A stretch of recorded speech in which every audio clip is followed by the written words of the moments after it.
Hi, BookTube. Welcome to Jackie's Lyric Corner, and it's time for a bookish update for you guys. Okay, so I'm done pretty good February month so far. I just finished my review of Ruin of Kings, which, to be fair, I started that in 2021 and finally finished it this year, so that probably helped because there's no way I could finish a book that size within the month unless that was the only book I was reading. Because I'm not ready to do that yet. I like reading multiple books at the same time. So I just did that, just filmed that review, so that will be going up soon. So there was that one. Let's see, what else have I finished? And then I did read some of the stories from this collection. I finally started reading this collection. I read his Oscar Wilde's collected works. So I don't know if it's everything by him, but maybe his most famous.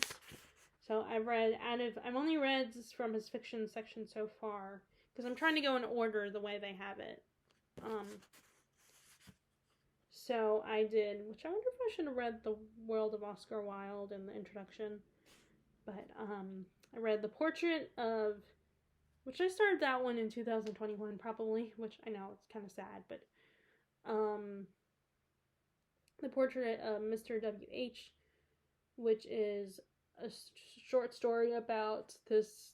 It is discovered that this guy, Mr. W.H., might be the muse for Shakespeare, and they want to know if it's our narrator is trying to prove if that's true or not. And I think that one, though, it was an intriguing idea, but the execution was kind of disappointing for that one. And then Lord Arthur Saville's Crime, I really enjoyed that one. That was really fun. And kind of his Oscar Wilde's take on Gothic literature, kind of like how Northanger Abbey was for Jane Austen. The Model Millionaire, that was also a really fun one too. I like those two. And so that's kind of how it goes with collections of short stories, is that you may or may not like everything.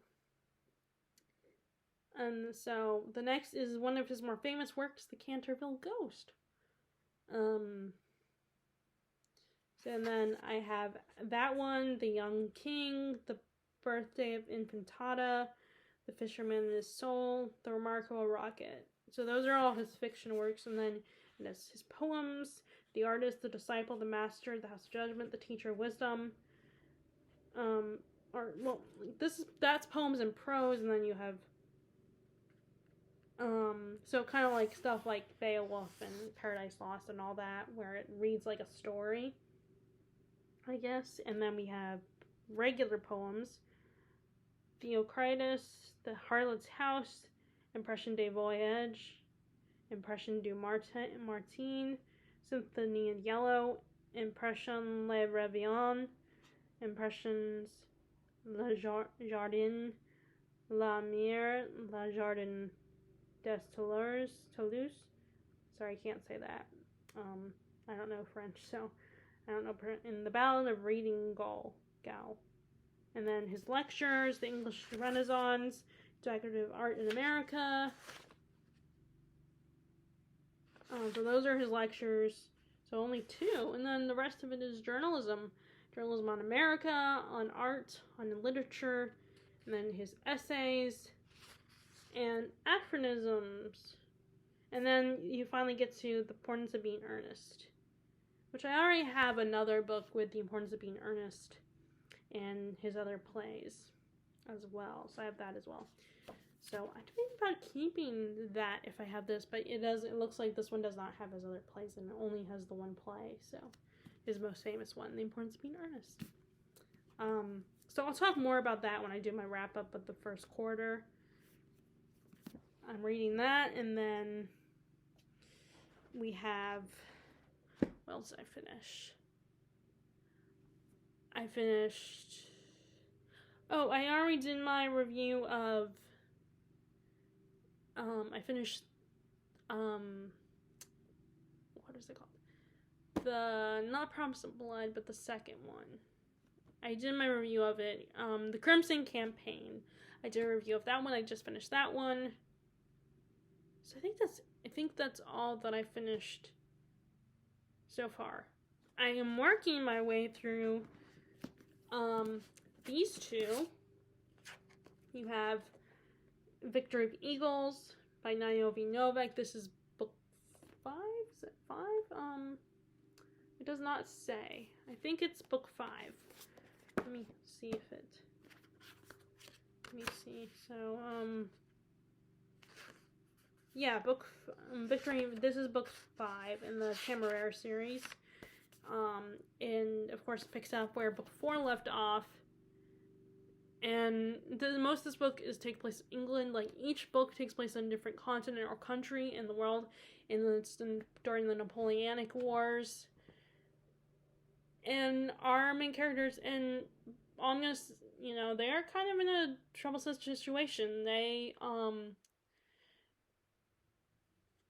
committed an act at the end of book 4 that is considered treasonous. And Lawrence's life is on the line. That's how the book starts. And he has been separated from Temeraire, who has lived amongst these wilder dragons. And he ends up getting those dragons to, take up arms and fight back against Napoleon. Because Temeraire is restless. He's a warrior. He can't just sit here and do nothing. He wants to fight for dragon rights, fight for the country of England, and want to do this to, to represent Lawrence too. To honor Lawrence if he gets killed for his treasonous act. And, his and Temeraire's treasonous act. Because Temeraire it was kind of Temeraire's idea to do it. But it was for a good reason. Like, it was for a good cause. I can't really say what it is because it will give away the plot of book 4. And once again, I continue to love these characters. I love how honorable Will Lawrence is, and he cares about Temeraire, but he's also trying to do the right thing for his country, for the government. Like, he's put in quite a predicament, quite a precarious situation, because, he still believes what he does is right, but also he knows that it's treasonous what he did. He acknowledges it, and is willing to let himself be punished for it. And Temeraire, who is a dragon, so he's still an animal physically, and still kind of has the mentality of a child, where he really cares about Lawrence, or I guess more like a teenager, where he cares about Lawrence. He's very emotional. He cares about his own species. He's impulsive, and he doesn't really understand. He's not mature enough to understand certain things, and he can't just be reckless and and do things, scare people so he can scare people to protect Lawrence. So it's still, once again, really fun. I love these books. Great action sequences. I love that also a lot of the soldiers in the story are women. Like, there's a lot of female aviators, which I really, as a woman, I really appreciate that. And there's still a little bit of the undertone of people looking at them like, there's still that undertone of sexism, but it's not rampant. And the female characters that are soldiers, that particularly aviators, kick ass, kick butt, and prove that they deserve respect. So I really like that, and we get some more interesting dragons with fun personalities. You love them and you also hate them. They're annoying and they're also likable. Like, you feel about them the way Temeraire feels, which of course he's one of our main perspectives. And we do get, I don't remember about the other books, but we get a lot of Temeraire's perspective. I think in book 4 we don't get as much of Temeraire's perspective because something happens to Temeraire, so I'm gonna say in book 4. But in this one we are inside Temeraire's head. I don't know if in book 2 or book 1 we were in Temeraire's head. either, but like I said, we're in Tamarer's and we see his point of view, especially because the two of Lawrence and Tamara do get separated for a good period of time, so we get to see more of Tamarer's thoughts and him taking a step up and taking some action, doing something about the situation. Instead of, because there was always that possibility of him not being good at obeying orders all the time because he doesn't like them. Like Tamarer's not a good soldier, that's for sure. But yeah, this was really fun. I like this even better. I probably like this better than book 4. But yeah, this was really fun. I really enjoyed this. I'm really enjoying this so far. And then also I decided I'm finally doing my reread of Persuasion. I have been meaning to do that. And I don't know if I'm going to get to Haunting of Hill House or not. I know I talked about potentially reading that in February, but I don't know if I'll get to it or not. We will see. But I might after I read this one. But like I said, I keep thinking about some other books as well. That's the problem. I think a lot about all the books I want to pick up. That's why I can't really plan too far ahead on what I want to read, because then that might change because I'll be thinking about another book I want to pick up that I'm excited to read. So I am reading Persuasion for my 3rd reread of this. Each time I like it more and more. Each time I read this. It's just a weird situation because the first time I read it, I was like, no, what happened? I didn't like it. And then, but I reread it, especially after hearing other people who love Jane Austen 10 times more than I do and love her work and love this book in particular and pointing out certain things about it.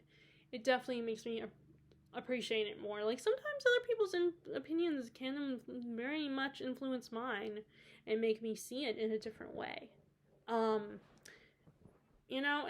anyway, my dislike of this book wasn't that strong to begin with. I just thought it was, kind of boring at the first time I read it. But I do really think that sometimes it depends on the context you're reading it, and also I hate to say this may sound shallow, but the book, the physical version of it you're reading can also influence you too. Can, I think, or at least for me, can influence how I feel about a book. I blame BookTube for that. Just kidding. Yeah. But anyway, so I'm pretty far into it, which is really nice because Austen's chapters are really short. They're not that long. And the plots are usually pretty simple. It's these two, a man and woman cross paths, and people are trying to get them married, and there's miscommunication between characters, and, there's like, you're not sure if they're going to get together, and there's characters sitting around gossiping about each other, and then there's characters traveling from one place to another, and something happens. I mean, something might happen, like I said, miscommunication, or in this case, there was an accident that happened to a character. There's all these characters that you just have strong feelings. So again, if not everybody's gonna like Jane Austen's work, because it's basically characters just. She has beautiful writing. There's characters just talking. There are romances, so not a lot of action is going on.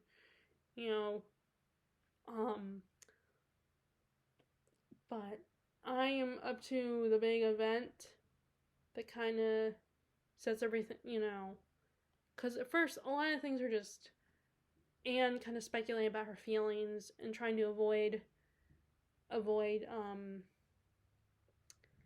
the character of Captain Wentworth, Frederick Wentworth. It's basically like these two. It's a second chance romance. Like, Anne was fell in love with Frederick Wentworth. He was a sailor. He was just a sailor. He wasn't a captain. And her family didn't really, including her godmother, didn't really approve of him and think Anne could have done better. So she broke off they were going to get married, but she broke off their engagement, and that really hurt him. So he goes away for a long period of time, and now he comes back into her life as a captain.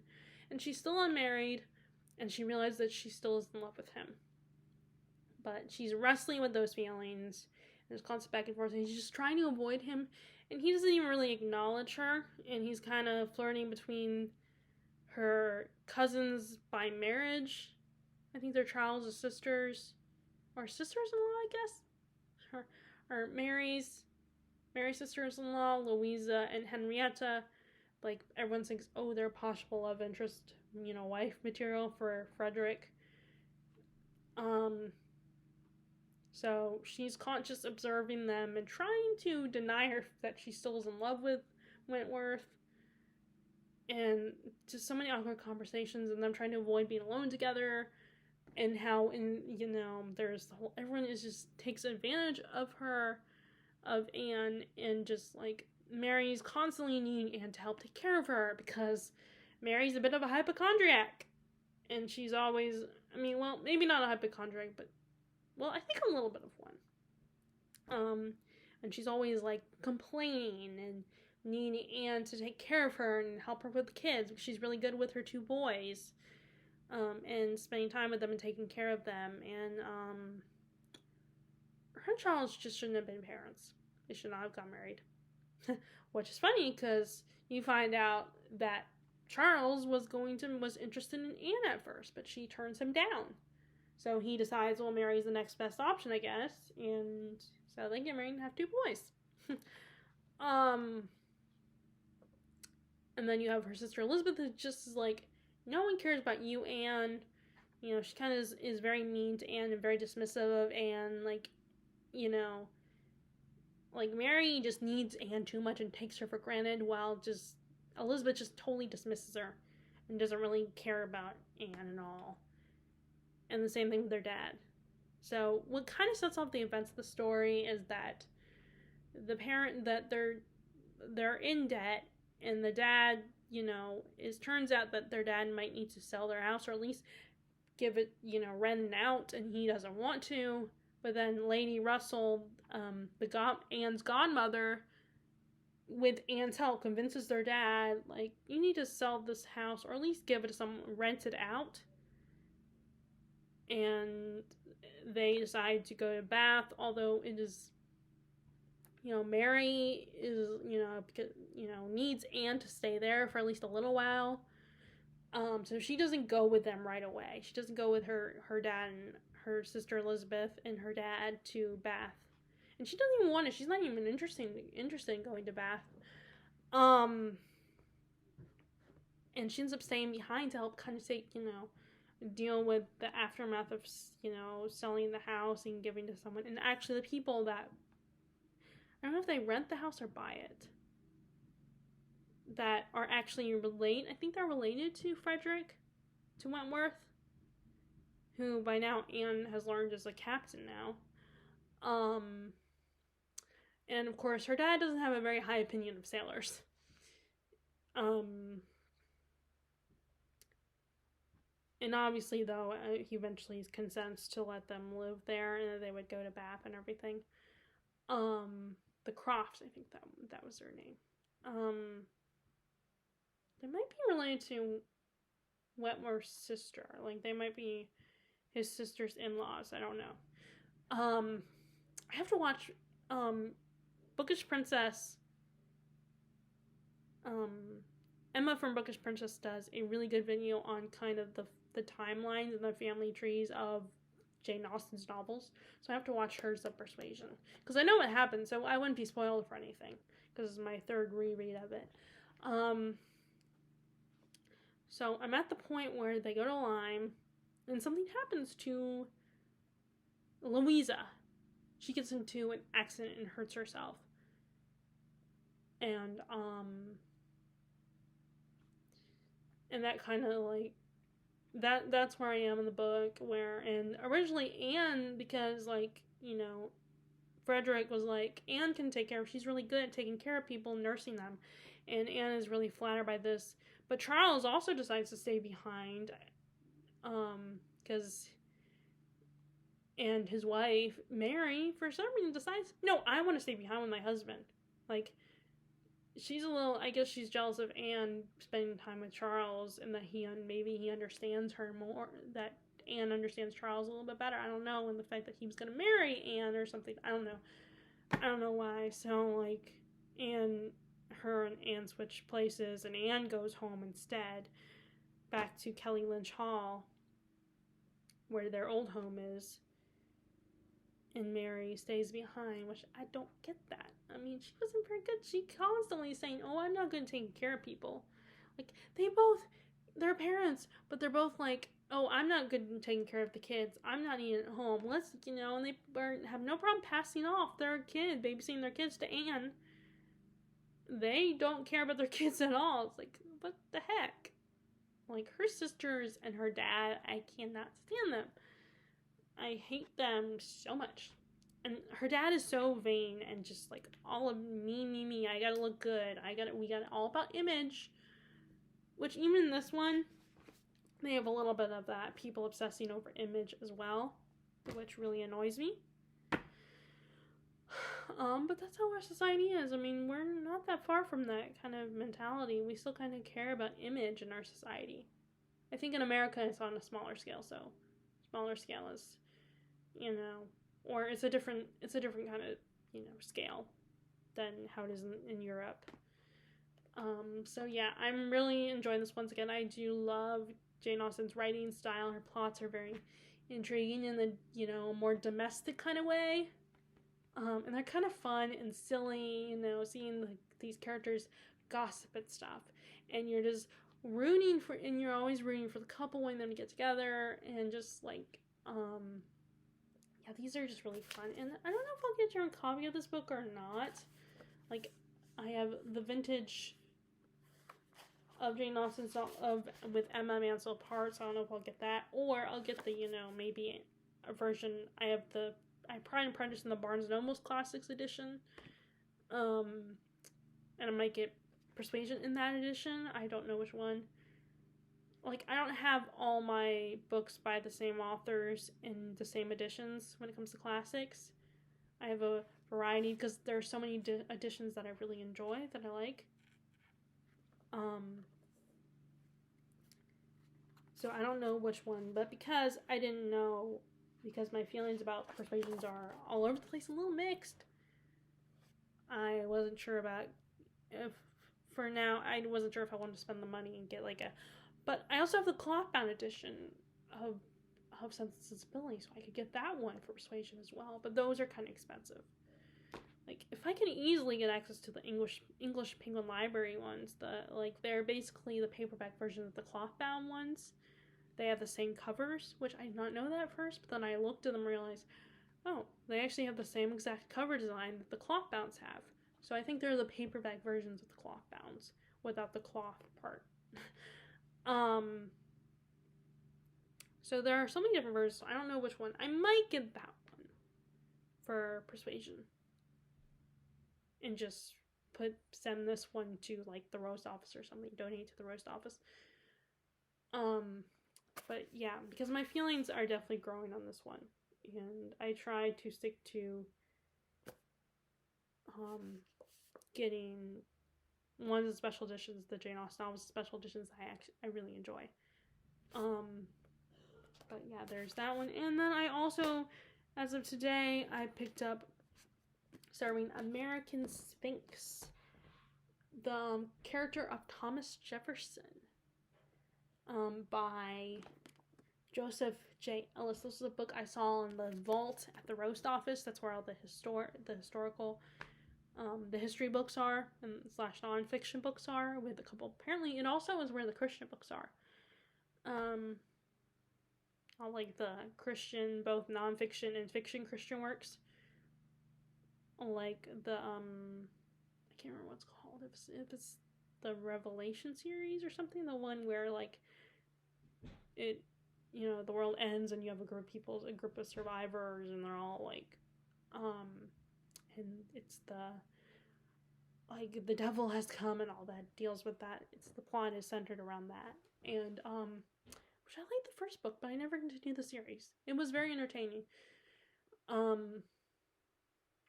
Although I don't know if everyone would like that series. I think most people, unless you're Christian, although I guess if you can enjoy Supernatural, you might like that one too. I don't know. But although that series might be a little more preachy than, Supernatural. But anyway. But so I had bought this because I wanted to get a biography on Jefferson because I have a biography on, I have the Hamilton biography by Ron Chernow on audiobook, so that's on my phone. Then I recently bought the one on, what is his name? The guy who invented the stove. Benjamin Franklin. I have a biography on Benjamin Franklin, and then I also, for a while, I had the David McCullough book on John Adams, but that was my brother-in-law's copy, so now once I get more into reading this kind of stuff, then maybe one day I'll buy a copy. Ideally, I would love to get it from the Roast Office, so get a, or maybe the Black Castle Books, if I ever go there again. And when I say that, it's more just because I know that I have to call them 24 hours in advance, and it's not as in walking distance. So, and when I say I mean as in if I want to donate books to the Black Castle, I have to call them 24 hours. So I just haven't got around to it, but I do really like that store. So at some point this year, I would like to go back there. But anyway, I could probably get there, but like I said, if I'm going to buy that David McCullough book on John Adams, then I want to get the paperback and get a cheap version. A book that's, get it from a used bookstore or something, or maybe at the, I should look for it on, I could look at thrift books as well. But that would have to be when I place an order for 2 or 3 books.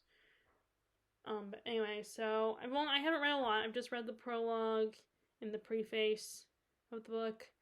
The preface is basically Joseph Ellis talking about why he wrote this book.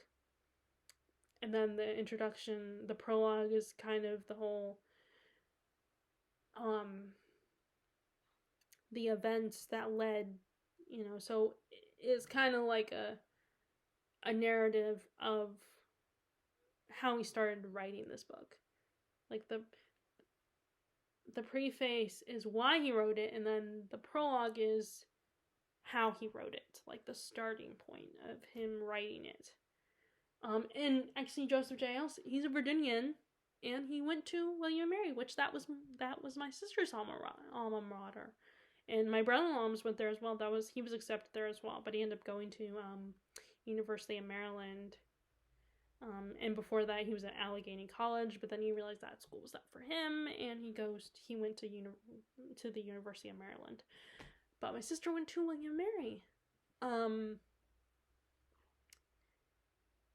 And that's where Jefferson went to. And so I'm still reading the prologue, because it's like 26 pages, and how everyone just loves Jefferson. They hold him up on this pedestal.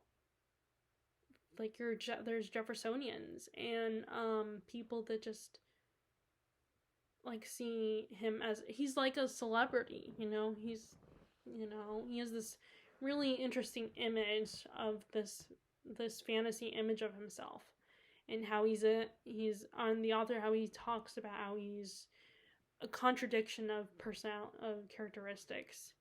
Like, he fought for slavery, but he had his own slave, and there's the whole thing with Sally Hemings. And it's kind of interesting because him and Hamilton weren't, the biggest difference between the two of them is where they came from. Like, Hamilton was an immigrant, and Jefferson was kind of a privileged white dude. And they both wanted to fight for the rights of, the individual, but their approaches were vastly different, I think. Of course, Hamilton eventually kind of more of like, was more on the side of government controlling things. Or no, Jefferson, I don't understand all that stuff. It does take me a while to, it's all, I'll be able to talk more succinctly about this, or, and probably I'll need to talk, it would probably help to talk to my dad, because he knows a lot about this stuff and understands this stuff better than I do. But it's really interesting, and it's not a surprise that everyone kind of is really, like, intrigued by Jefferson because he's so mysterious and charismatic, and he's this character who really cares about the individual. He's very reserved and very quiet. But there's, like, again, like I said, so much mystery surrounding him and who he really was. And then you have, and then I think it's the same thing with Hamilton.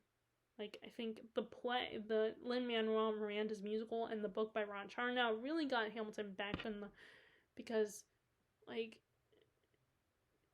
you know, it's like we were reminded that he existed, that he was also a founding father, and he's also very charismatic and charming, but he's also very brash, and very passionate and strong opinions, while Jefferson was a lot more quiet and reserved and kept his opinions, like, and was very careful.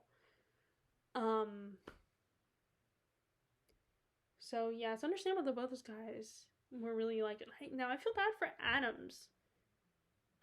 He had a rough presidency according to Ron Chernow's book. And I'm definitely want to read give David McCullough's book another shot. Maybe I'll listen to an audiobook first and then and just buy it there instead of just buying a physical copy. But yeah, this is gonna be really interesting to read about. Like, it's gonna be very fun, you know, very intriguing to read about Jefferson.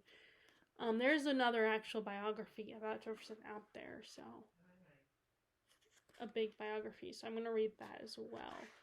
But yeah, I definitely want to read more about the founding fathers, and just they're just these fascinating people, and just so you know. And I think Jefferson's not the only mysterious guy. But yeah, so I'm reading that one. And now let me go ahead and talk about some of the books I recently bought. Okay, so these first two, let me talk about these first two, because I don't know if I talked about these yet or not.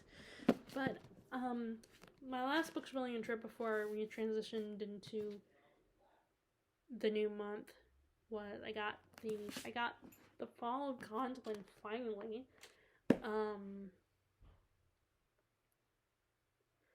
Another one of Tolkien's works that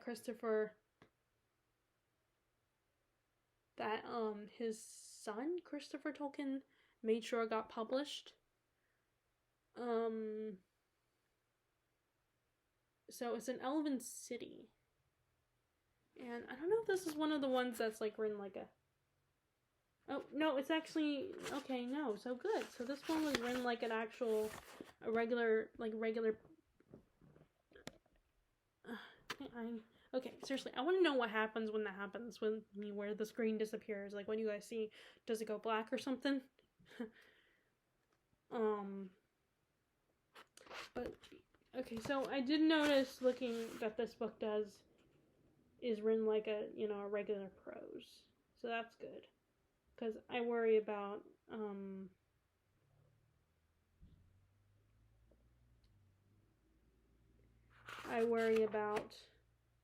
like, reading epic poems, because I'm still kind of trying to get into it and understand it. Okay, so, but yeah, that was, and what's really cool is this has illustrations, and it also has these kinds of illustrations, like, so that is really cool, that it has these kinds of illustrations, like, and the rest of them are sketches, but this is I think this might be the only one like this one. The rest of them are just sketches, I think. So I think that is really cool. Oh, wait, is there another one? Oh, wait, yes there is. Oh, where is it? I know I just saw another one. Yep, there is that one. So I think these are really cool. So obviously I'm really trying to get into, Tolkien's world and immerse myself in this mythology and this Middle Earth. I want to get more into it, which is so, as I've said before, that's so ironic because, I was best friends with Christina for years, and she was a big Lord of the Rings fan. Her room was a shrine. She had the original trilogy in mass market paperback. She had a, crush on Orlando Bloom, who plays Legolas. Now I don't know how much of a deep dive she did in this world. I don't know if she just read the original trilogy. And then, now as an adult, I have, Terry, who is a Lord of the Rings fan.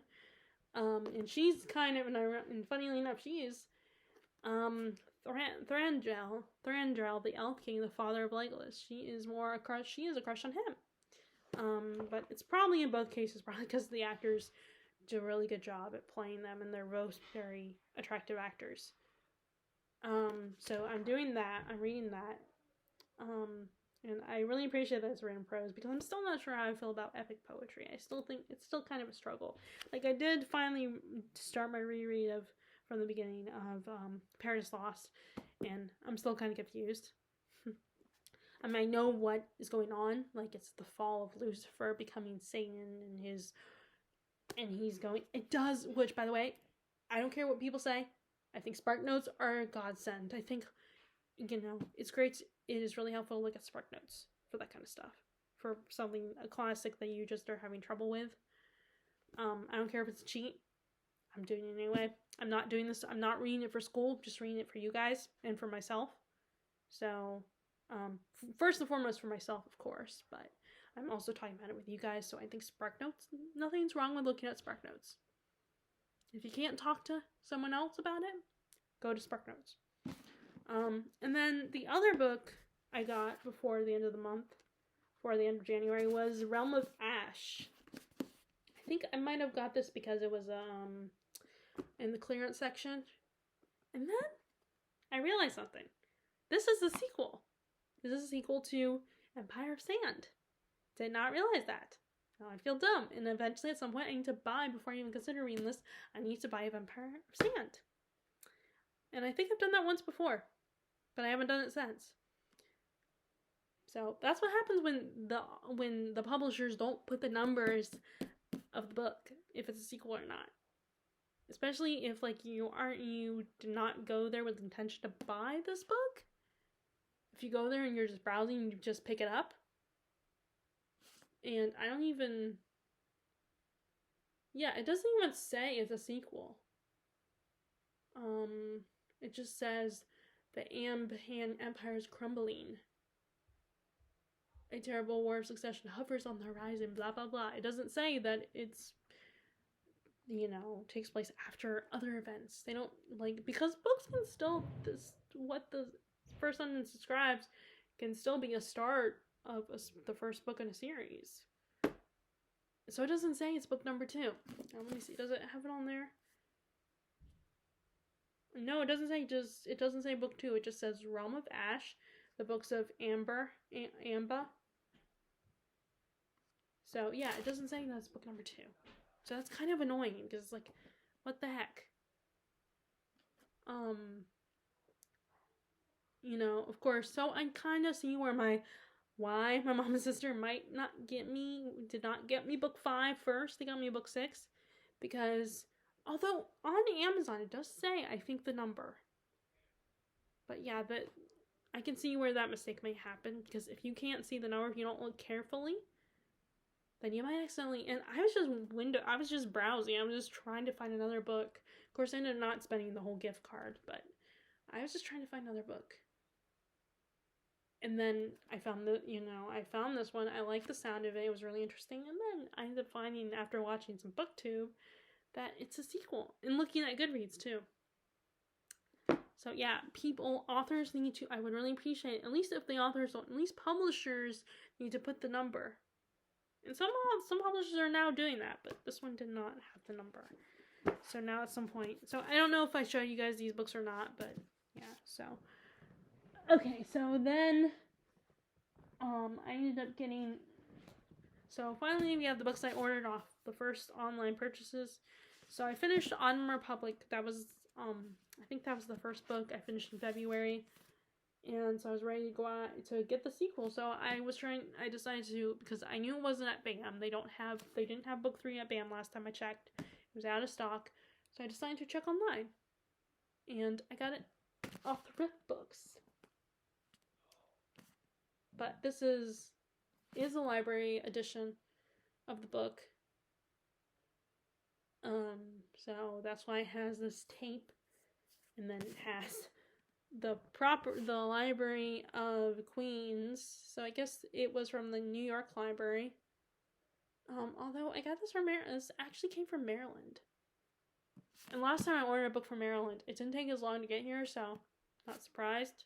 So this one didn't take too long either. So it's a really battered copy, but at least, it's not falling out of the spine. But it did say acceptable, so, I mean, in most cases, I trust what it says. If it says it's good, acceptable, blah, blah, blah. But yeah, this is the third and final book in the trilogy, so I was very excited to get into it as soon as I finished, so I was like, that's why I broke my rule for myself and bought a book in February, even though I was supposed to wait until April. And I don't think I'm ready to do a 2-month thing. I'm just gonna stick to one month. Because that would be the easiest. That's the problem with me in series, is unless I have the sequel, I can jump in the sequel right away. If it's not in the bookstore and I want to get online, then I'm trying to not get it, if that's a month I'm skipping, then I'm gonna have to wait, and I have very little self-control when it comes to that. So this is book 3. And then we have the other book I got was, okay, so this was kind of my fault, because the book was $8.99 on Amazon, and I figured, oh, it's cheaper than thrift books. But I did not realize it was a mass market. I didn't think that was going to be mass market. I just thought it was, I should have known by that one person's pictures that it was going to be mass market. And there's no way at least not on Amazon, is an $8.99 book going to be a regular size paperback. Because Amazon it's a big company. It's not a used bookstore. Even if some of the books they sell might potentially be used books, $8.99 is not going to be a regular size paperback. On Amazon, at least. Maybe on Thrift Books, or Book Depository, or Book Outlet, but not on Amazon, because Amazon is a big, big company.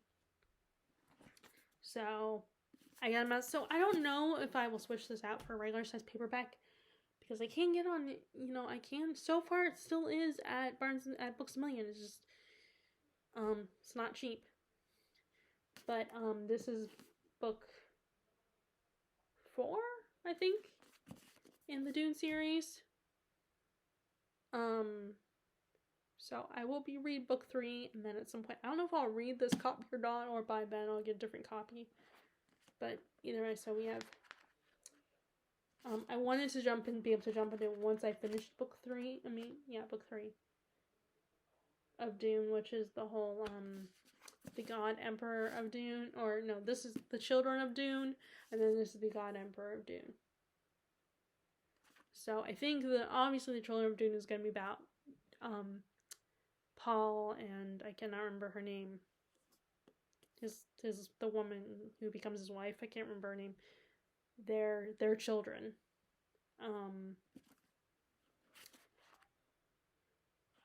And this is them a little bit older. I think this is the children when they're older. Yep, this is book 4. So that was my bad when I didn't think about the fact that Amazon would not sell a regular paperback for $8.99. So like I said, I don't know if I'll keep this one or not. It doesn't match the size of my other books. And yeah, I have prided myself on not being that kind of person, but I think I have kind of become that kind of person who it does bug me a little bit when the books don't match. And plus it looks like the same size as that second copy I had of It by Stephen King. So I think it's a B paperback. But anyway, so there's that. So I got that. And then the last 2 books, I'm trying to get this done before I call down for dinner. The last 2 books I was hoping I could go today. I'm filming this. I was hoping to go to BAM then, because we were in that shopping center, and it's the same place where I go to the nail salon where I get my brows done. Get them waxed, not the stupid threading.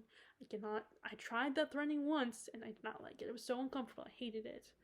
So I still wax my brows, even though that's painful. It's better than, the stupid thread being pulled in between your lashes. So that's where that nail place I go to get my brows waxed, it's near the Books A Million and the Food Lion. but I didn't want to say anything to my mom because I wanted to try to exercise some self-control. So we ended up not going there, and I was hoping I would, but it didn't happen, so that's okay. Not the end of the world. So I did, but recently I did go to the roast office the other day, and I got the next 2 books in the Warrior Chronicles, or the Last Kingdom series. I don't know, it has multiple names apparently. So I have all that books. I have almost all of them. I have The Last Kingdom, the first one, The Pale Horseman, book 2, The Lords of the North, book 3, Sword Song, Death of Kings, The Burning Land, but now I need the Pagan Lord, The Empty Throne, and Warriors of Storm, The Flame Bearer. So that's 4 more books left. But yeah, I want to start this series soon. And then if I can get access to it, I'll start the show. I hope it's on HBO Max or something, because I do want to get into this show. I might watch it be on Netflix, and because of how the prices rise on Netflix, if you share your account, have gone up, and it's my sister's account. So my mom was like, if they're getting rid of it, because it's too expensive, then I'm hoping though my sister will keep it, because I know she watches Bridgerton, so I'm hoping she will keep it. But I don't want to say anything because it's her right, it's her money. So so if she wants to get rid of Netflix, I understand. But then, I'm kind of like, but I have quite a few shows on there, so it's not like, I don't watch it every day or all the time, but I do have a handful of shows on there that I watch. They're just not on the air right now. So I'm hoping she'll keep it. Like, Shadow of Bone is on there. Bridgerton, I also watch Bridgerton, and then there's a few other shows on there as well that I watch. So it's kind of like, please keep it. That's all I gotta say. But anyway, so those are all the books I've bought recently. So how is your reading going? Are you reading anything that is really exciting you? Are you reading something that's instilling a lot of passionate feelings in you? Please feel free to share in the comments below. And if you like this video, be sure to give it a thumbs up. Click subscribe if you haven't already. Click the bell notification if you want to be notified about my latest videos. And I hope you're enjoying your reading, and I will talk to y'all later. Alright, bye!